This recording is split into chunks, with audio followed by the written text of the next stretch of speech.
अल्लाह अगर चाहे, इसलिए कि सरकार गरीब नवाज को भी ये चैलेंज किया गया था। आपको एक पुजारी ने कहा था, वो आग जलाए बैठा था, गरीब नवाज ने कहा कि जरा इसमें हाथ डाल दो, जिसकी इबादत करते हो ये तो तुम्हारा खुदा है। उसने कहा इसमें हाथ कैसे डालेंगे, ये तो जलाएगी। कहा जिसकी इबादत करते हो वो खुद तुमको जलाएगी। कितने सालों से इबादत कर रहे हो? कहा मेरे बाप दादा सब इसी की इबादत करते आए, हम इस आग को बुझने नहीं देते। कहा फिर हाथ डालो। उस पुजारी ने कहा कैसी बेवकूफ़ी की बातें हैं, आग का काम है जलाना, ये मंतिक के साथ हमारे साथ खेल ना करो, हमें गुमराह ना करो, क्या तुम डाल सकते हो? सरकार गरीब नवाज ने कहा मैं तो इसकी इबादत नहीं करता, लेकिन जिसकी पैदा की हुई है उसकी इबादत करता, आग का मालिक अल्लाह है। तो उसने कहा तो चलो ठीक है, तुम ही डाल दो, तुम ही डाल दो।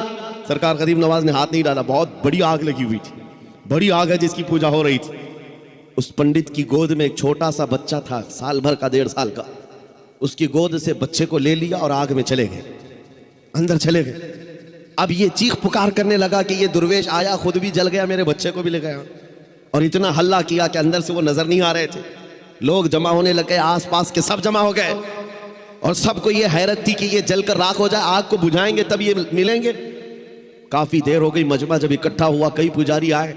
सरकार गरीब नवाज अपना दामन झाड़ते हुए आग से बाहर तशरीफ ला रहे हैं। बच्चा भी गोद में मौजूद है, सही सलामत है। उसने छीन करके अपने बच्चे को लिया, जगह जगह पकड़ कर देखा, पेशानी भी ठंडी है, कपड़े भी ठंडे हैं, कोई गर्मी का असर नहीं है। मेरे अजीजों, गरीब नवाज तो अल्लाह के वली हैं, उन्हें आग नहीं जलाई। बात तो समझ में आती, बच्चा पुजारी का था, ये क्यों नहीं जला? मुफस्सिरीन कहते हैं, तारीखदान कहते हैं, देखना ये है हाथ में किसके था बच्चा।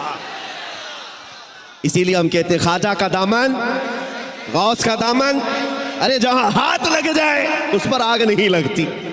मैं आपसे ये बात कर रहा हूं, हमसे भी कहा गया था ये कैसी बातें हैं, बड़े बड़े दावे हैं। हमने यही कहा हमारा दावा नहीं है, ये रसूलुल्लाह की इज्जत की बात है, ये नबी पाक की हुर्मत की बात है।